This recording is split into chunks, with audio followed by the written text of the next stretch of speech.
আসসালামু আলাইকুম রহমতুল্লাহি অবরকাতুহু। সম্মানিত দর্শক, রাজনীতির যে ভরা কাঁটাল, সেই ভরা কাঁটালের সময় যে জোয়ার আসে, ঠিক সেইরকম একটি জোয়ার বাংলাদেশের রাজনৈতিক অঙ্গনে এসেছে এবং সেটা জামাতের জন্য।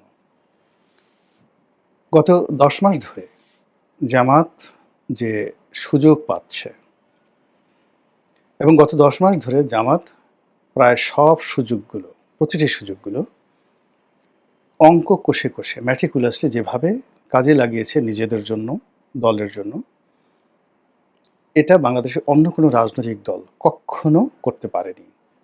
অবস্থা দৃষ্টে মনে হচ্ছে ২০১০ সন থেকে একেবারে ২০২৫ সন পর্যন্ত টানা ১৫ বছর আওয়ামী লীগ জুলুম অত্যাচার করে জামাতের যা কিছু ছিনিয়ে নিয়েছে, জামাতের যা কিছু হরণ করেছে, জামাতের যে ক্ষতি করেছে, ঠিক ১৫ বছরের মাথায় এসে জামাত সেই ক্ষতিপূরণ সেটাকে জামাত আবার সুদ খায় না।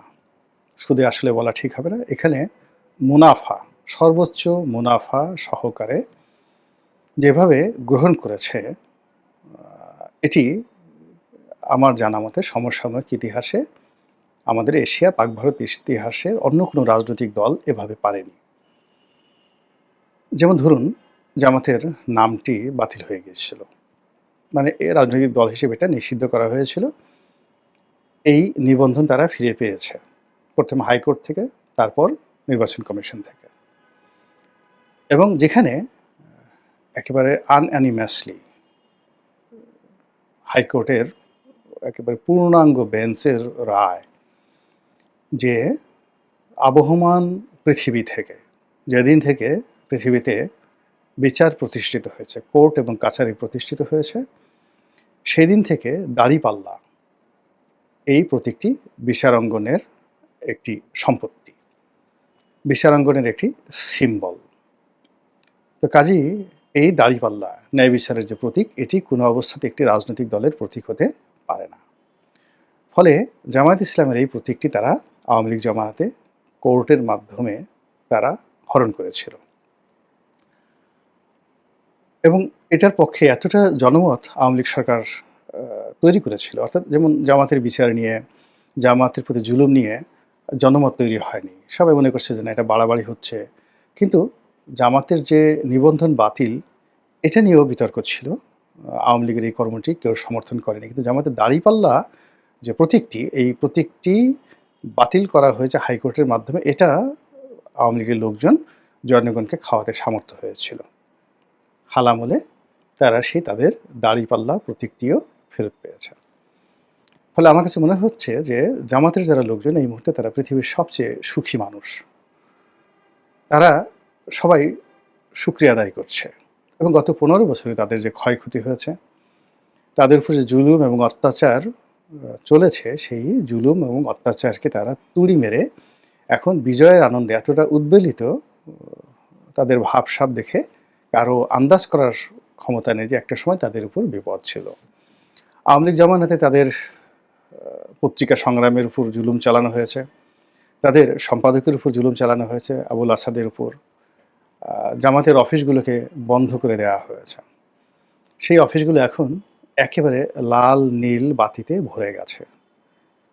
সবচেয়ে সুন্দর সুন্দর ফার্নিচার, এমন ফার্নিচার বিএনপির অফিসে নেই, আওয়ামী লীগের অফিসে নেই। সেগুলো দিয়ে জামাতের অফিসগুলো সুসজ্জিত হয়েছে।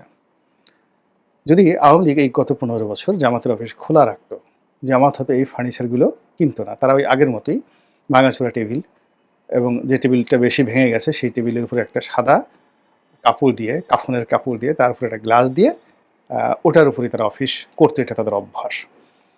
এবং এটা দেখেছে যে এরকম বিলাস নেই। তারা বড়জোর তাদের অফিসে, সেই মহানগর অফিস বলেন কিংবা তাদের যে মগবাজার অফিস, আগের জামানাতে, আমি এটা ধরুন বলছি এই 111-এর সময় পর্যন্ত, 111-এর সময় পর্যন্ত, তো ওই সময়টিতে জামাতের অফিসে যদি কোনো মেহমান যেতেন, রং চা, তারপরে ওই রাস্তার পাশে যে চিতই পিঠা বানায়, সেগুলো ঝাল দিয়ে খাওয়ায়। তো বড় বড় জামাতের নেতারা নিজেরাও খেতেন এবং মেহমানদেরকে বলতেন যে ভাই আসছেন, আমাদের এখানে না ওই রেল লাইনের পাশে খুব ভালো চিতই পিঠা বানানো হয়। তো সেই চিতই পিঠা দিয়ে নিজেরাও খেতেন, তাদেরকে খাওয়াতেন। আবার যদি খুব বেশি ভিআইপি মেহমান যেতেন, তাদেরকে দুপুরে যদি খাওয়ানোর ব্যাপার হতো, তাহলে আ যে মেহমান যিনি গেছেন, ধরুন গেছেন মতিউর রহমান নিজামী সাহেবের কাছে, কাদের মোল্লা সাহেবের কাছে, কামরুজ্জামান সাহেবের কাছে। তো তাদের বাসা থেকে খাবার আসতো, দুপুরে খাবার আসতো।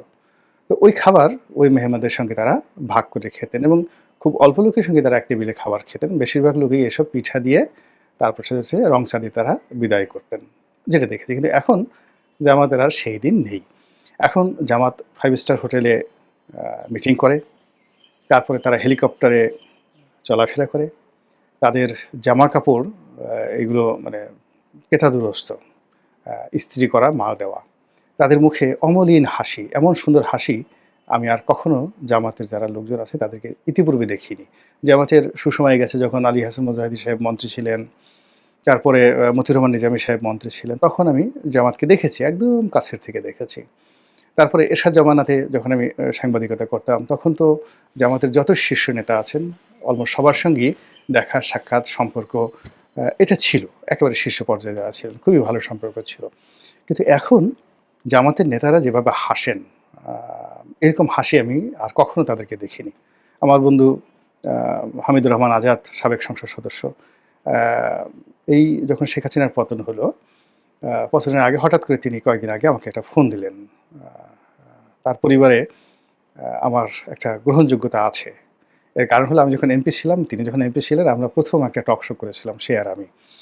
দুজনে মিলে চ্যানেল আই ৩য় মাত্রাতে। তো তখন তো জামাতের লোকজন আসেও না, কেউ ডাকেও না। তো আমি জিল্লুর রহমান সাহেবকে বললাম যে, "ভাই আপনি জামাতের একজন লোককে ডাকেন।" ২ জন লোককে আমি যাকে বলে ইনফ্লুয়েন্স করেই আ অনুরোধ করে টক শোতে এনেছিলাম। একজন ছিলেন তাজুল, অ্যাডভোকেট তাজুল, এখন যে আইসিটি আ যে আদালত, এটার যে চিফ প্রসিকিউটর। তো তিনি তখন জামাত আ যে সকল নেতা তাদের প্রধান আ উকিল। তো আ তাজুল বয়সে আমার চেয়ে অনেক, অনেক ছোট। কিন্তু তারপরেও ওই সময়টিতে আমার কাছে মনে হয়েছে যে জামাতের যে বিচার ব্যবস্থা, এই বিচার ব্যবস্থাগুলো নিয়ে কিছু আলাপ আলোচনা হলে জনমত তৈরি হবে। তো এটা প্রকারান্তে আসলে জামাতকে একটা স্পেস করে দেওয়া। ওই কাজটি তখন ৩য় মাত্রার একটা অনুষ্ঠান মানে বিরাট ব্যাপার। সেখানে একটা অনুষ্ঠানে আসার জন্য ২০১১-১২ সনে জিল্লুর রহমান সাহেব তো দূরের কথা, তার একজন সহকারী রয়েছেন, তার বন্ধু, আ সেই তার পেছনেই মানুষ ঘুরত। আ বলত যে, "ভাই যেভাবে হোক না কেন।" জিল্লুর সাহেব তো একটা ব্যক্তিত্ব নিয়ে চলেন, পার্সোনালিটি নিয়ে আগের থেকেই। জিল্লুর সাহেবকে আমি চিনি, আমরা একসাথে চাকরি করেছি। আমি আজকের কাগজে চাকরি করেছি, সে ওই সাপ্তাহিকটার নির্বাহী সম্পাদক ছিলেন। মূলত আজকের কাগজটা যে শাহেদ আহমেদ করার জন্য যে উদ্যোগী হলো, এটা মূলত নেপথ্যে জিল্লুর সাহেব ছিলেন। তো জিল্লুর সাহেব থাকার কারণে তার সঙ্গে আমার সেই যে আজকের কাগজ থেকে সম্পর্ক। তো ওই সময়টিতে তার যে ব্যক্তিত্ব ছিল, অন্য সবার মতো তিনি ফালতু নন।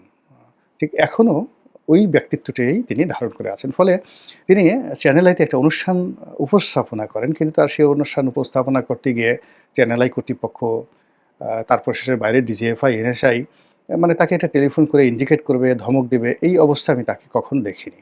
এমনকি বাইরের বড়, বড় যারা টক শো স্টার আছেন, তারা তাকে বলবেন যে, "ভাই আমাকে একটু নেন।"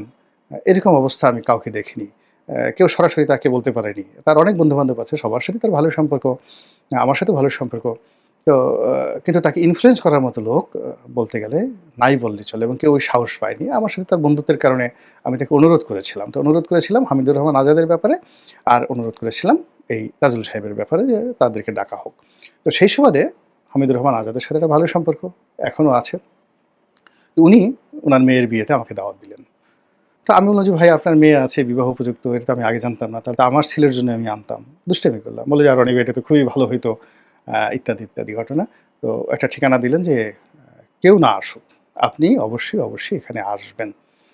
তো ঠিক আছে, আমি আমার স্ত্রীকে বললাম যে, "চলো, শেখ হাসিনা যদিও এই জামাতের অনুষ্ঠান এখন আমাদেরকে নজরে রেখেছে, তবুও হামিদুর রহমান আজাদ সাহেব টেলিফোন করেছেন ২ বার করে, আমাকে যেতেই হবে।" তো ২-৩ দিন পরে তিনি আবার বলল যে, "ভাইরে অনুষ্ঠানটা বাতিল করতে হচ্ছে। শেখ হাসিনা তো একেবারে বেশি জ্বালাচ্ছে অনুষ্ঠান, মানে আমাদেরকে আবার আন্ডারগ্রাউন্ডে যেতে হচ্ছে।" তো সেই হামিদুর রহমান আজাদ যে কিনা আমার বন্ধু ২০০৯ থেকে আজ অবধি। তো তার মধ্যে আমি যে আ আনন্দ দেখছি, হাসি দেখছি এবং উজ্জ্বলতা দেখছি, এটা আমি কখনো দেখিনি। জামাতের আমির মহোদয় আছেন, উনাকে আমি শ্রদ্ধা করি। উনার সঙ্গে আমার যতটা ব্যক্তিগত সম্পর্ক আছে, উনাকেও এখন ৩ টি ডাইমেনশনে আমি দেখছি। উনি কমান্ডিং ভয়েজে রাষ্ট্র পরিচালক হিসেবে তিনি রাগ করছেন, কমান্ড দিচ্ছেন, প্রতিপক্ষকে তিনি হুমকি দিচ্ছেন, আবার সবার সঙ্গে সংযোগ স্থাপন করছেন। একই সঙ্গে তিনি যে আমিরে জামাত এবং তার পূর্বসূরি ছিলেন আবুল আলা মওদুদী, তার পূর্বসূরি ছিলেন গোলাম আজম সাহেব, ঠিক ওই গোলাম আজম সাহেব এবং আবুল আল্লাহ মওদুদীদের ব্যক্তিত্ব ধারণ করার জন্য তিনি ইদানিং গত কয়েক মাস যাবৎ দেখছি যে সব জায়গাতে তিনি যান না। তিনি তার নায়েবদেরকে পাঠান, যারা নায়েবে আমির বা সহকারী সেক্রেটারি জেনারেল। তিনি তার মতো করে তিনি সর্বোচ্চ বেগম জিয়ার সঙ্গে দেখা করেছেন, সাবেক প্রধানমন্ত্রী ব্যক্তিগত সম্পর্কের কারণে ইংল্যান্ডে গিয়ে। তিনিও তার জায়গাতে রাষ্ট্রনায়ক উচিত একটা ভাবসাব তিনি ফুটিয়ে তুলেছেন। তো এই যে জামাতের যে পরিবর্তন এবং জামাতের যে এই যে অবস্থা, এটা আমার কাছে মনে হচ্ছে একটা ব্যাপক প্ল্যান নিয়ে জামাত এগোচ্ছে এবং গত ১০ মাসে সবাই মোরলেস ক্ষতিগ্রস্ত হয়েছে। বিএনপি লাভবান হয়েছে, ক্ষতিগ্রস্ত হয়েছে। এনসিপি লাভবান হয়েছে, ক্ষতিগ্রস্ত হয়েছে। ডক্টর মোহাম্মদ ইউনূস এবং তার যারা উপদেষ্টা তারা লাভবান হয়েছেন, আবার ইমেজ হারিয়েছেন, ক্ষতিগ্রস্ত হয়েছেন। কিন্তু জামাত একমাত্র দল যে শুধুমাত্র আনাকুম আনাকুম আনাকুম, মানে যা কিছু পেয়েছেন শুধু পেয়েছেন পেয়েছেন পেয়েছেন তা জামাতের নেতৃবৃন্দ। এখানে তাদের মামলাগুলো প্রায় সবই নিষ্পত্তি হয়ে গেছে এবং এটিএম আজহার সাহেবের মতো মানুষকে একেবারে ফাঁসির মঞ্চ থেকে তারা যেভাবে খালাস করে নিয়ে এসেছে, এর চেয়ে আর বিজয় হতে পারে না।